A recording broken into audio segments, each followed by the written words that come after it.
Hey, welcome to the process. My name is Dr. John Bush. This is for scienceoffantasyfootball.com.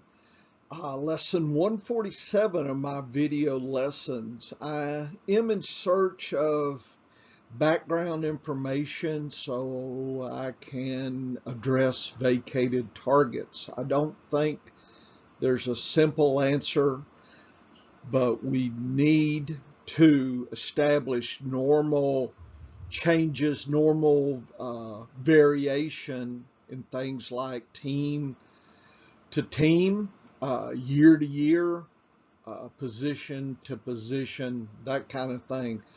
And so the lessons I started, lesson 142, have all been centered on that journey. And along the way, of course, there are things that come up and I address. So this is kind of an example of real research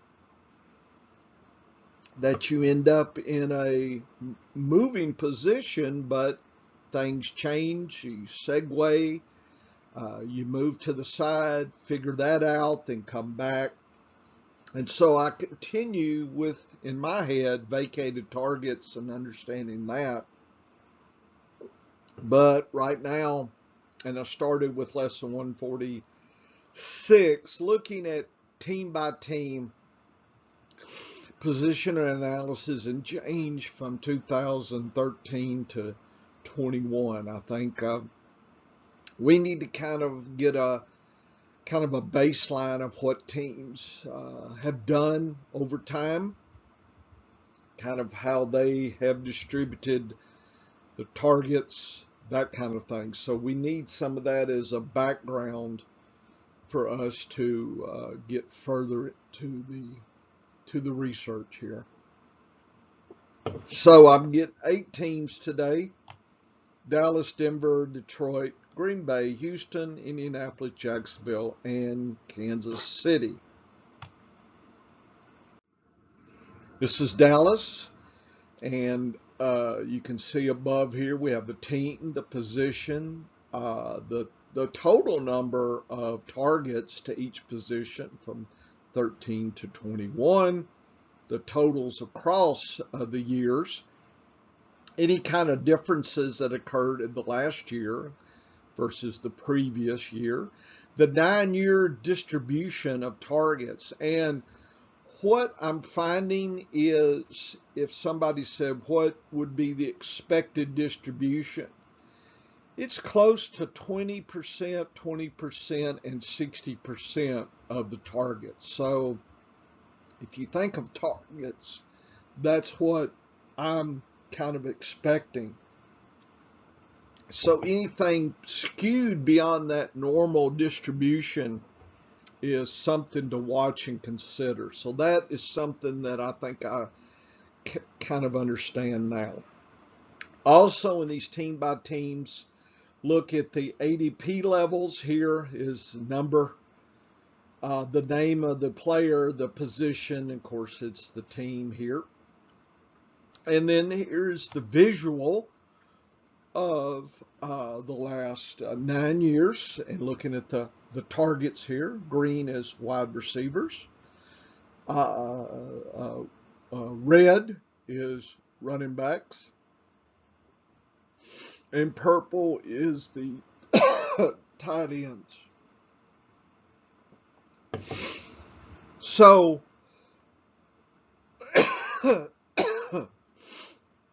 we're looking at overall. Last couple of years have been really good for Dallas as far as wide receiver targets here. In fact, 9-year highs, 395, 387. You can see they're sitting right here in the green. A little bit of decline, -8, but probably nothing significant here to read into that. Again, this is one of those teams. What's going to happen to the targets that Cooper took last year? Some people, again, the models are that nothing happens. Dallas just doesn't do as much passing because they don't have any good wide receivers. That's one way to look at it. Others, maybe the tight end collects. Maybe the wide receivers collect the targets. Maybe the running back. Maybe there's a distribution. So we kind of have a zero model where nothing really changes other than the targets themselves go down because Cooper's not here. Or there's a redistribution to the wide receivers, tight end, running back, and a combination. So you see right there, we have 4 possible models with some blending between that. So that adds to the uncertainty of how this is going to go. So if anybody's predicting this, they're just guessing. Okay, so I'm trying to at least understand what are some of the baselines here. So the running backs really didn't change, went up +5 if you look at the difference. The tight end with Schultz went up +26, so one might predict that we see, like I said, a decline in wide receivers and an uptick in these 2 positions. That, in other words, if 2021 is showing us a pattern for 2022, that's what should happen, to the vacated targets, but we have no clue. So, looking at the ADPs, there's Dak Prescott, 85. Ezekiel Elliott's at 27. Pollard's about half that, probably a little more. So you always figure a 2-to-1 kind of thing. Anything closer and you start getting confusion as to who's going to be the lead, I think, as Elliott will be. There's Schultz there at 86. So a pretty good tight end, not the highest, but pretty good. Lamb is figured very highly at 16. And then Gallup is injured, and they're thinking he comes in a little bit later, so it's not on here. But the rookie Tolbert is even maybe below Gallup, and he collects some. But right now, if you look at the players, and if Gallup's not there, then you figure the models are that Lamb goes up a lot, that the targets are split. Lamb gets some, Schultz, maybe is Elliott, Pollard, so there's a 4-way split. So there's no clarity. The data is not going to show you how the split goes here. We can look probably at the player-to-player levels over time and maybe get another idea of the tendency of the league to split things. But right now, we're not to that stage. Okay, so I don't think there's anything dramatic to be learned here that I can see based on any of this data. So we'll move on. Denver's got Wilson, 88, just a little bit different than Dak here. 2021 differences, the running backs increased, tight end went down, the wide receivers went down. So that probably drove, Denver to look for somebody like Russell to try to right the ship, as it were. The tight end with Fant has been dramatic. 148 and 142 are our 9-year highs right there. So that's been really great. And the 9-year average split has been 18, 19, and 63. So a little bit skewed to the wide receivers. But if you look the last 2 years with Drew Lock and who's the other guy? Anyway, the wide receivers have not been getting their due for a long time. So can Wilson change that? So do we start getting distribution like 13, 14, or 15, where it's a lot in the wide receiver bucket. So dramatically, I think a lot of people are thinking big change, big change. Let's see. So ADPs, there is Javonte Williams and Gordon. People have declared that Javonte Williams, if your bell cow definition is 2-1 or better, then if ADP is telling us the public thinks it's for sure a 2-1. It's hard to imagine that Gordon has declined that much. I mean, they kept him in Denver. I think Gordon might be a great addition at his ADP here, especially if you're running zero RB draft strategy. The biggest issues, Albert O, they call him, tight end. And what's dramatic is he's at 189, so he's an afterthought. I think early on, before the Wilson deal, people were assuming that Drew Lock or whoever they threw was going to mimic 2020 and 2021, whereas the tight end was collecting. And I think he was more thought of early in the year versus now, being at 190, 189. So if he declines, and we have a distribution, where does it go? So notice we're talking vacated targets, but vacated targets is usually players leaving. What about a new quarterback coming in and players, like, I guess, Fant? So I guess it is a vacated situations. Fant's gone. So I guess the question is what happens. It looks to me like the public is saying Albert O doesn't get a lot of those, that it's going to go elsewhere. But Javonte Williams, are they thinking he's going to collect? Could be. Jerry Jeudy and Sutton are almost the same, so it's a 1A, 1B, and then Tim Patrick is late.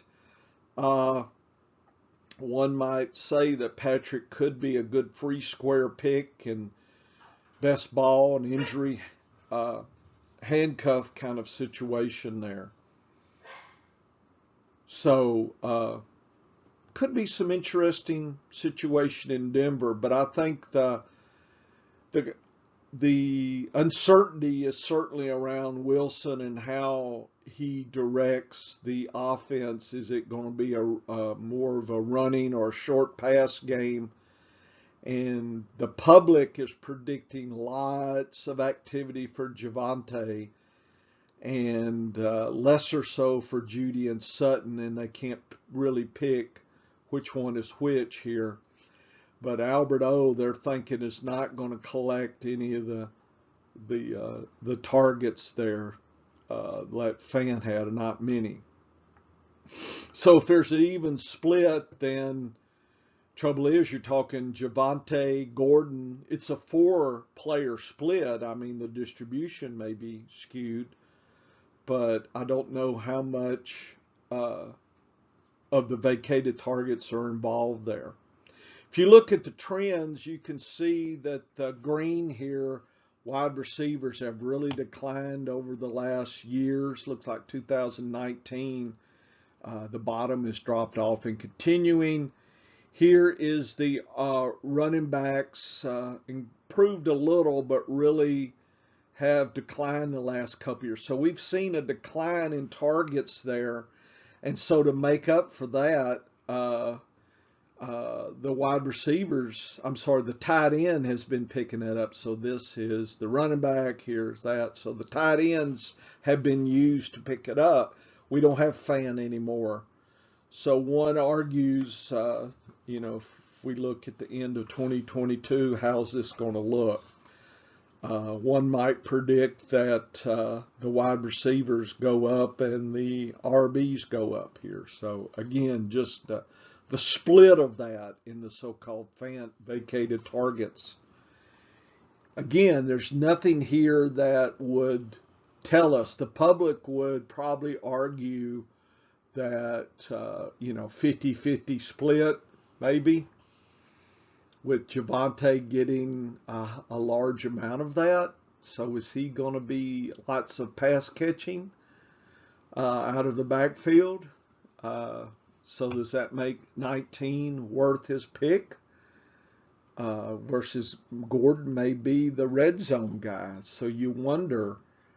Again, I still think Gordon looks like an interesting play here based on what I'm looking at. Detroit. Not sure, really did you put in the quarterback? I'm assuming they'll have, who is it? Is it Carr? I forgot who it was. It's somebody I'm not drafting. But anyway, this year, 2021, we had pretty much the RB staying close, +4. The tight ends with Hockenson dropped by 16. The wide receivers dropped by 26. So it was a 9-year low for wide receivers. That is not good. Even though Amon-Ra really came on and was streaky, overall they dropped 26 targets. So what is going to happen this year? They're thinking Swift really takes over. So is Detroit going to be a lot more running this year or pass catching out of the backfield? Again, trying to figure out the system. Historically, it's been skewed to the RB. 24% RB is elevated with targets. The tight end has been about 18% and 58, which is kind of below the 60. So historically, the RBs have gotten more than their fair share of the targets, and tight ends haven't. So does Hockenson come back and collect? I don't know. The public is thinking Hockenson is pretty good at 62. Swift, again, figures to be the bell cow, at least by ADP. Definitely a 2-to-1 if you use that as a definition. Wide receivers, they're only thinking Amon-Ra is the main play. Chark is down there. Williams is down there.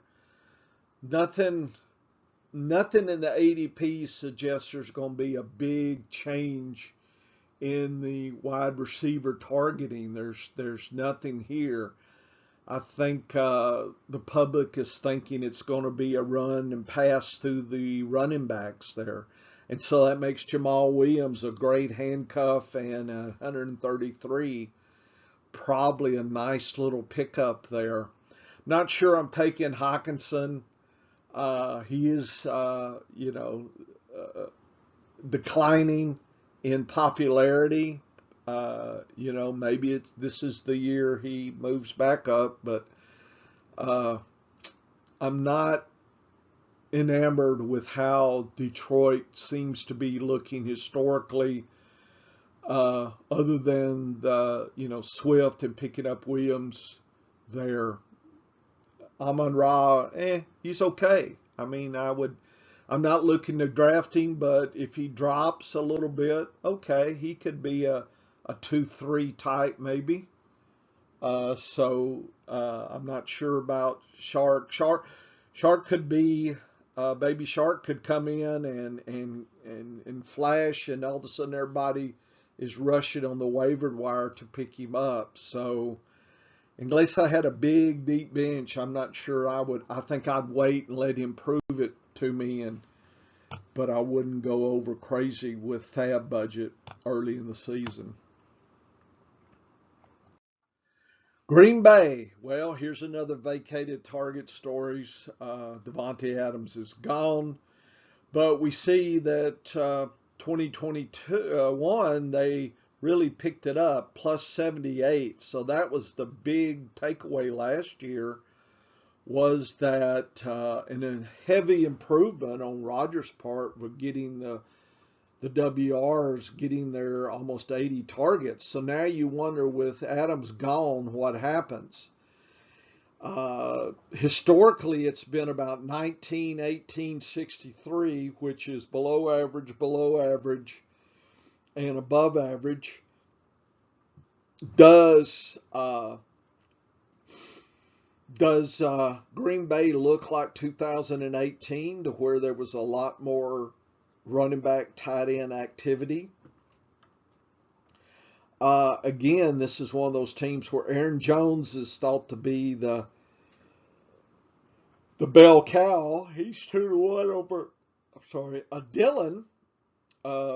You know, I guess Dylan can get some points, but 2021, when there was a lot more passing, they really didn't put that together a lot. Tanyan had health concerns. I'm not enamored. I don't know if there's another tight end that might collect, but right now I'm not drafting him.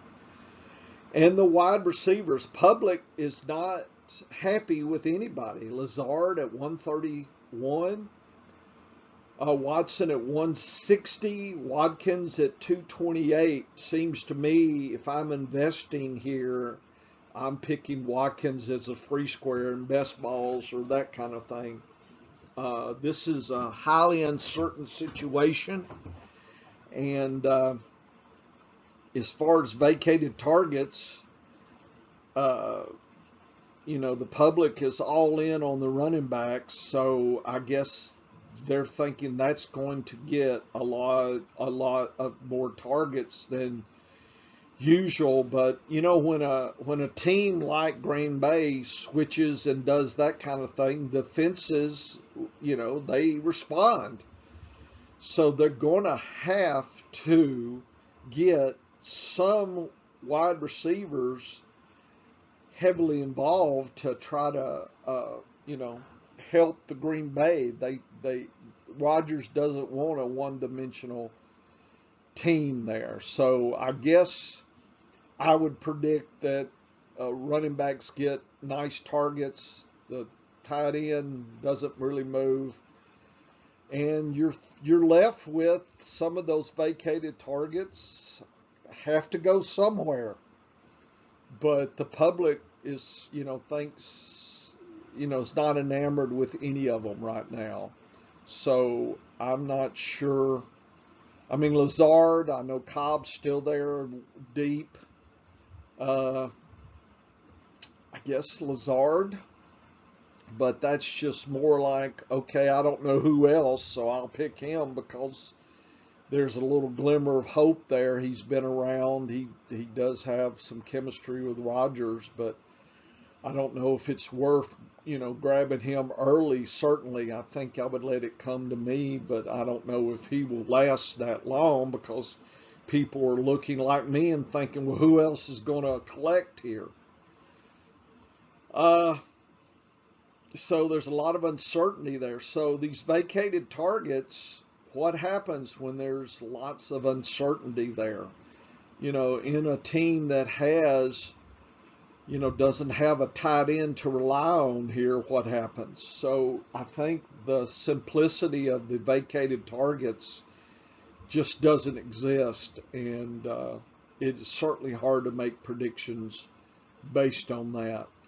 2021 was a good season, but they had Devontae Adams, and now that's taken away. So does 2020 look like 2022? That the RBs are getting more of the targets and the wide receivers are heavily in decline? Don't know. Nothing here seems to add clarity right now, but that's how it looks to me. Houston. I know Davis Mills is the quarterback. We have no clue. Other than Cooks, kind of a one-dimensional. He's at 60. It's one of these things. Public doesn't even see the other ones there. They're just like, who else is there? Nicole Collins, is that whoever deep? Anyway, so it looks to me like they're thinking Cooks is going to collect targets. He was at 304. Well, the whole crew was at 304 last year, and that was a decline of 31. And the RBs collected. They did get Marlon Mack, and Damian Pierce is there, and the public can't tell them apart. So it's a 1A, 1B. I think for zero RB drafting, I would definitely lean to maybe even trying to pick both of them up. But they gained 31 last year, so one thinks that Marlon Mack should be worth his ADP. Don't know enough about Pierce to say, not sure what we're getting there. He could be the surprise. Nothing dramatic. There's a lot of variation, but I do know that last year it was all about the RB. Tight end, Blevins, I think, is there. Nothing dramatic. And the wide receivers declined because nobody besides Cook was doing anything.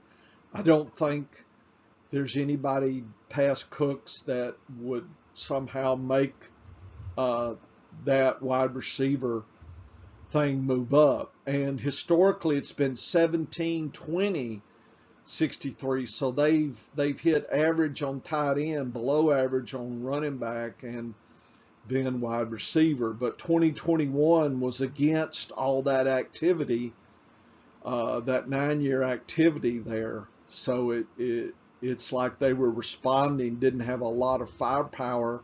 Of course, Mills is learning.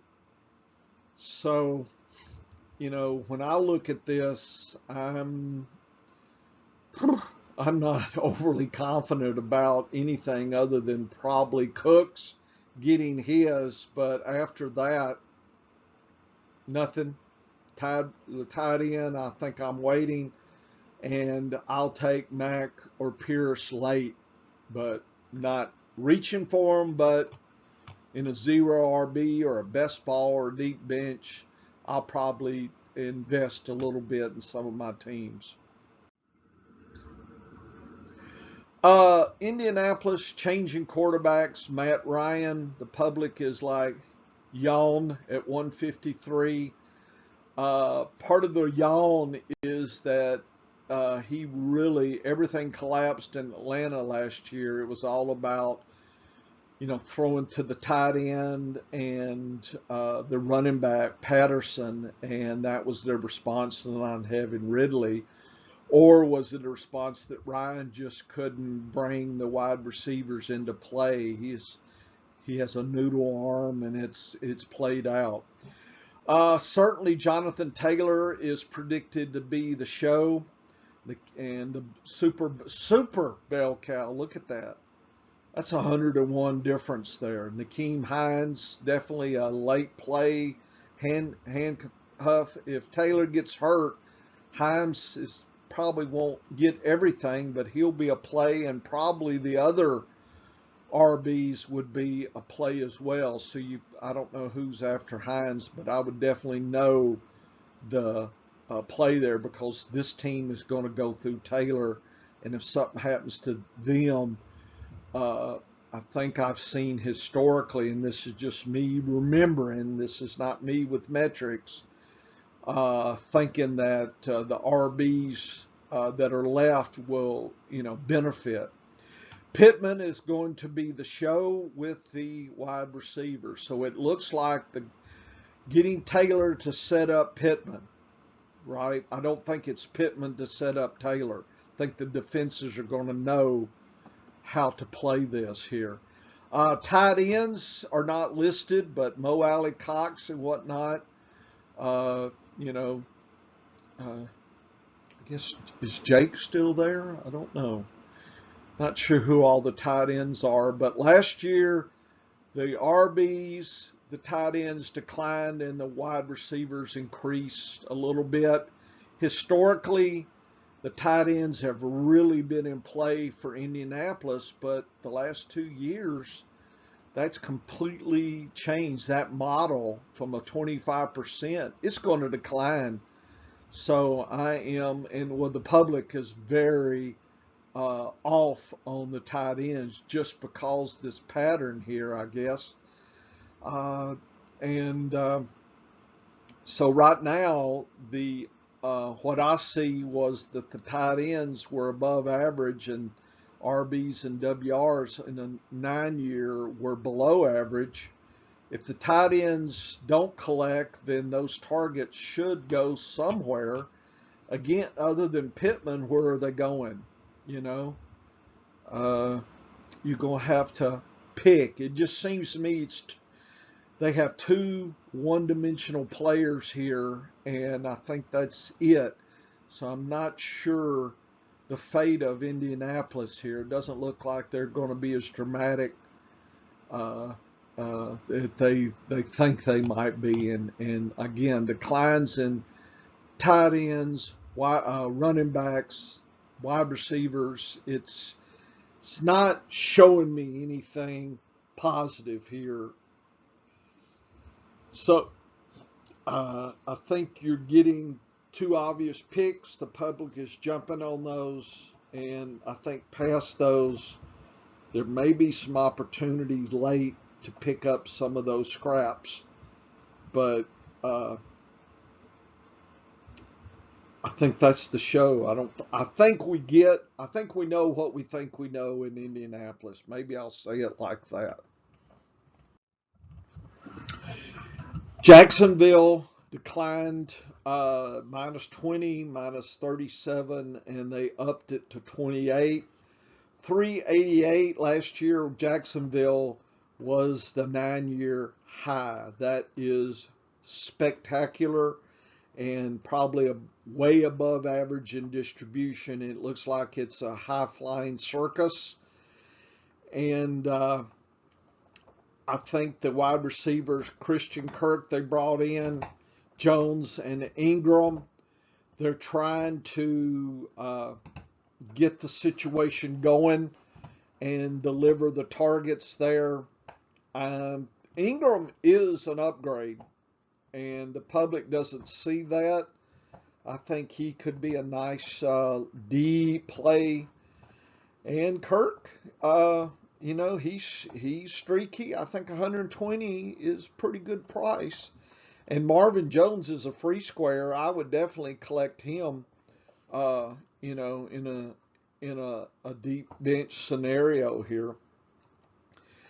The problem with the running backs is ETN. I mean, we don't know what we're getting, right? Public says it's basically 50 to 80, so 5/8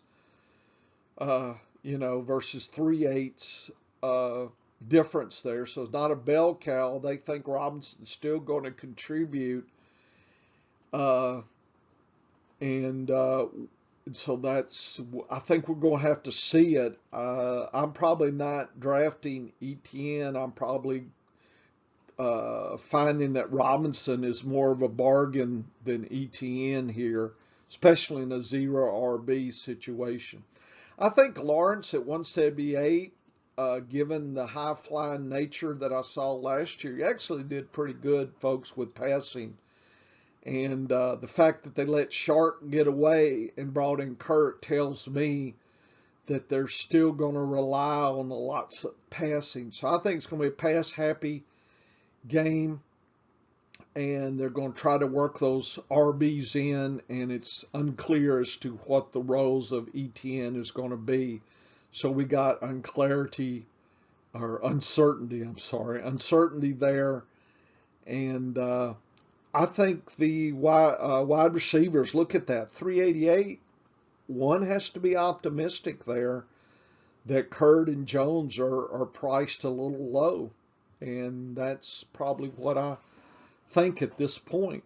And historically, Jacksonville has been a pass-happy kind of place here. Certainly Lawrence wasn't able to really get Robinson going last year, and the tight ends as well. So they're giving him a new tight end, and ETN is going in. So you wonder, is the biggest bargain Ingram here? Could be, could be. As I look at this, that's kind of where I'm thinking that people are missing some opportunities in the pass catchers here, and they're focusing a little too much on the running backs. And I think there's maybe some bargains to be had. I'm not looking to grab them early, but some of these players can drop in your lap late in best ball and deep benches. Okay. Kansas City, another vacated target question. A lot of big questions. Tyreek is gone. Last year, KC went up 31 in their wide receivers. That was an extreme 9-year high, and historically, Kansas City has not been a wide receiver friendly team. Only in the last 2 years has there been a lot of activity, with Mahomes really zeroing in, and that's been Hill. And historically, they've been above average, and the tight end with Kelsey has been 27%. That is extreme. So one thinks, I guess one would predict that the running backs and tight ends are going to share in the vacated targets here. The public thinks Juju is going to collect, and they can't pick the next collectee with Moore, Hardman, and MVS here. They're confused on which is the next one. I think I go Juju, certainly Kelsey, and I'm not convinced it's Hilaire's worth 50, but Jones and McKinnon are almost free-ish. Certainly Jones is your zero RB kind of handcuff, and I would definitely focus on them. So I think I'm definitely, I guess I would predict that Kelsey continues at 27% targets, and I think Ronald Jones gets in this bounty as well and collects, and you think Juju should collect. So I think there's going to be vacated splits amongst all three of them. I don't know the proportion. I mean, that's the whole point of my research, is to kind of think of that scenario. That's one model where everybody gets a little taste versus, one position gets the taste versus they just decline and nobody gets the taste. So there's all sorts of models floating here, and it makes it really tough to make predictions. But this is what's going on right now, seeing how things have gone and looking at the historical numbers here. The numbers would tell me that there is a vacated targets will be shuffled out amongst all the positions, and that Kelsey figures to be high and mighty and worth your pick. In a tight end premium league that I play a lot in, he's going at 6, 8, somewhere in there, maybe 9. So he's coveted even more, and you figure he's going to collect a lot of those little targets. And I do like Jones late, and I think I'm letting others buy Hilaire this year. I'm not sure there's a lot of value there. Unless he drops somehow, unless him and Jones start catching up with each other. And McKinnon's still there, so don't forget about him. And if you're able to pick the one, I guess people are thinking, why isn't Hardman the second choice there? It's hard to imagine who's going to collect. It seems to me you got a 1 and you got a 4, A, B, and C type in the wide receivers. It's like, guess which one of those three collects wide receiver 4 type activity. So I'm not sure where my investment that would be a deep bench, certainly in PPR deep bench. So right now I think I'm letting others take some gambles. I'm going elsewhere on those. Okay, that is these 8 teams, me running my mouth. It's been 40 minutes. Thanks for listening. Going to continue. Got 2 more blocks of 8 teams to go over. Thanks for listening. Come back soon. We're still trying to figure out these vacated targets, but we have to set the table to try to address that, and it's just not simple. Regardless of what you think it is, I do not believe it's that clear at all.